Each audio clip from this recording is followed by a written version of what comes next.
Good evening. You're watching the main news on HKIBC. I'm Cheryl Yuen. Here's a look at our top stories tonight. The death toll in an earthquake in Turkey and Syria jumps to over 5,000. The prosecution outlines Benny Tai's 10-step plan on the second day of Hong Kong's biggest national security trial. And protesters in upmarket Kai Tak are told that temporary housing in the area will help the poor. A massive international rescue and relief effort is in full swing as the death toll in a powerful earthquake that rocked Turkey and Syria climbed to more than 5,000. Most of the dead, 3,500, were in Turkey and the rest in Syria, with the number of injured well over 16,000. Sechin Kevi reports. Just one day after the 7.8 magnitude earthquake wreaked death and destruction in Turkey and neighboring Syria, another powerful tremor shook the region. Buildings crumbled as terrified residents ran for their lives. Gaziantep in southeast Turkey bordering Syria was the city closest to the epicenter of the initial quake. Rescuers braved freezing conditions and the rain in a desperate search for survivors. In the nearby city of Adıyaman, rescue teams and civilians raced against the clock in a bid to find anyone trapped under the rubble. Grief-stricken people waited next to their destroyed dwellings to hear about the fate of their loved ones. In the city of Adana, anxious survivors gathered at the site of a collapsed building, hoping for encouraging news. This woman was worried about her missing daughter, son-in-law, and 18-month-old grandson. Survivors are still being pulled out of the rubble of the 6,000 buildings destroyed in Turkey. Damaged infrastructure has hampered the rescue effort. In Syria, bodies were laid on the streets of Aleppo. A school in the city was turned into a makeshift shelter for mainly women and children. The village of Besnaya was completely destroyed. Rescue workers dug through the rubble to locate survivors, but as the clock kept ticking, only bodies were pulled out. Many of the dead were children. Despite the tragedy, people have not abandoned hope. Noor, whose name is Arabic for light, was rescued in a village and handed over to her relieved father. Several countries have rushed rescue teams and emergency supplies to the devastated region. President Xi Jinping extended his condolences to the Turkish and Syrian leaders as China sent medics and medicines to the victims. Sachin Kadpi, HKIBC. Locally, the city's largest national security trial continued today, with the prosecutor outlining the so-called 10-step program. The aim, he said, was for the defendants to obtain a majority in the legislature to cripple the government. Macy Mock reports. 16 defendants who pleaded not guilty to conspiracy to commit subversion in connection with the primary election in 2020 returned to West Kowloon Magistracy today. Inside court, the prosecutor continued his opening statement, outlining a 10-step roadmap announced in April 2020 by former law professor Benny Tai, the organizer of the unofficial election and one of the 47 opposition figures who have been charged. The plan was to win over 35 seats in the Legislative Council in order to veto the budget and force the government to shut down. The prosecutor played a video that appeared to have been secretly shot from under a table, showing Tai telling candidates during a closed-door meeting to reject the budget. Candidates applied to take part in the primary election 2 months after the 10-step roadmap was announced and agreed with the plan. Tai later said in a press conference that in his view as a legal scholar, the primary election would not violate the national security law, which was enacted on June the 30th. The prosecutor said 37 primary election candidates, including 33 defendants, signed an online declaration to push the chief executive to respond to 5 demands, including achieving universal suffrage.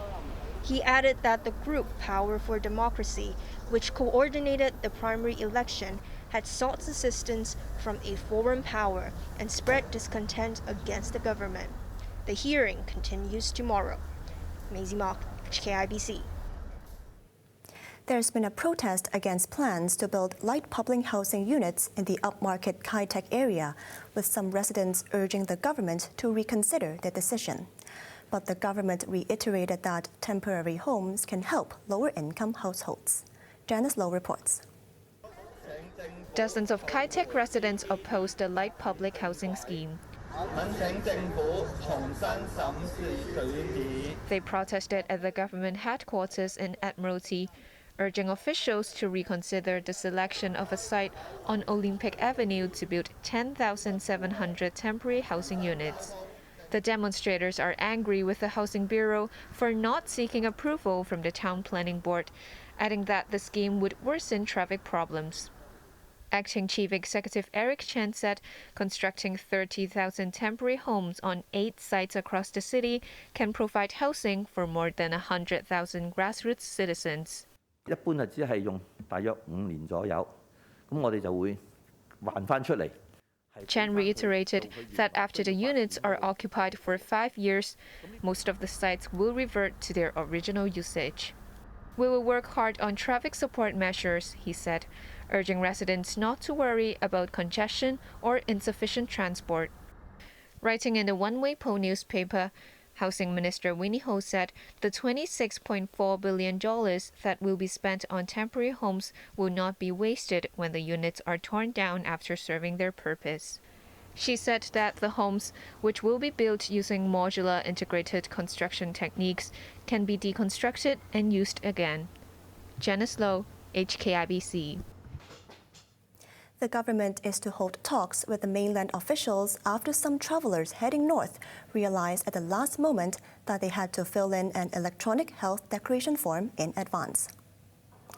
The mainland wants all arrivals to present a black code that's obtained by submitting an e-health form. Acting Chief Executive Eric Chen noted that the arrangement is inconvenient for the elderly and those who are not adept at using smartphones. He said extra staff have been assigned to offer help at the checkpoints. Chen added that the authorities will talk to mainland officials on axing the health form requirement as soon as possible. A leading accounting firm has forecast that the deficit for the current financial year will be more than double the government's estimate. But Deloitte expects a surplus of more than $50 billion in the next financial year.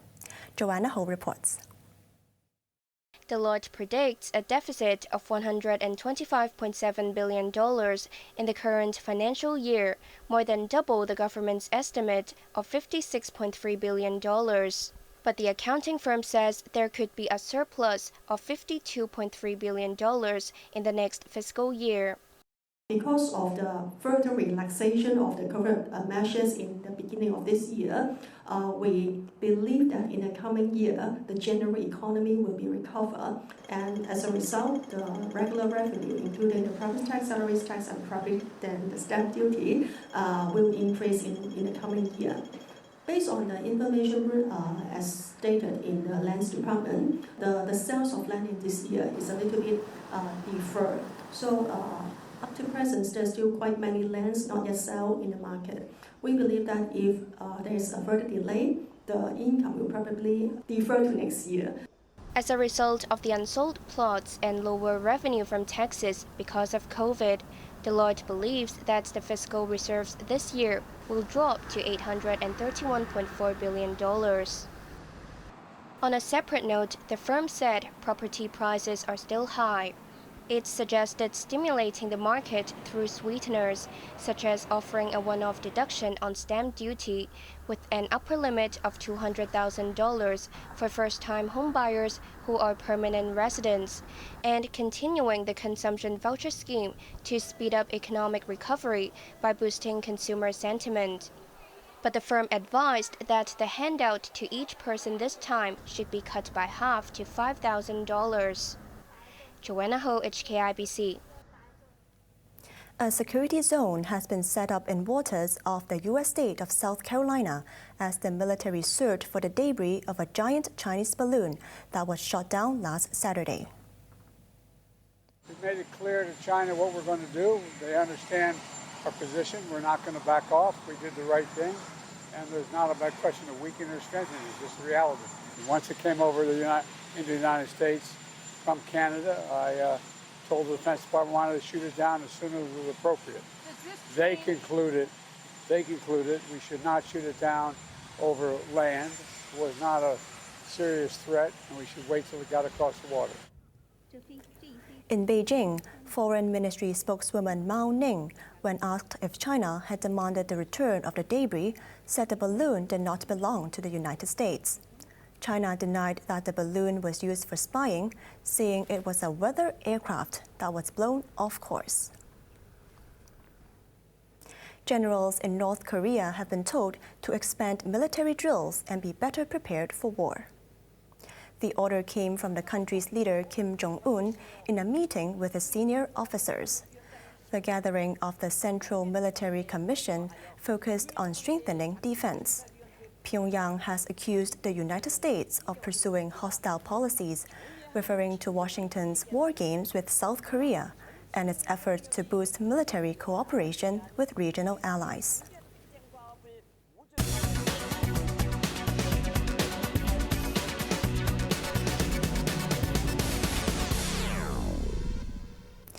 Hong Kong stocks kicked off the week on a bullish note as investors raced to snap up tech shares. The Hang Seng Index was up 290 points at one stage before ending the day marginally higher. Shares of Baidu soared 15.3% to an 11-month high on reports that the search engine operator is planning to launch its own chatbot service. The program allows the company to reply to users' queries using artificial intelligence, seen as the next battleground for global tech giants. Meitu climbed 14.8% after its AI-powered photo editing app proved to be a global hit. Now let's take a look at the markets. The Hang Seng Index closed up 76 points. Top 10 active stocks. Tencent gained $3.20. Alibaba gained $1.60. SenseTime lost 12 cents. Ping An gained $1. Forex trading against the Hong Kong dollar. Euro at 8.40, British pound at 9.40, and Australian dollar at 5.43. The London FTSE is currently up 43 points. Interest rates in Australia have risen to a 10-year high, with the central bank signaling its determination to bring inflation under control. The Reserve Bank makes these decisions independently, and it's not our job in this place to interfere or to second-guess their decision-making or pressure them in any way. It's our job to focus on the broader pressures that are coming at us from around the world and being felt around the kitchen tables of this country. The Reserve Bank increased the rate by 25 basis points to 3.35%. It was the 9th hike in a row, and the bank hinted that it won't be the last. Inflation in Australia is at 7.8%, the highest since 1990. Onto the weather now. It will be overcast with low visibility tomorrow morning. Temperatures will range between 18 and 21 degrees. Similar conditions for the next couple of days. Now let's take a look at the weather around the world.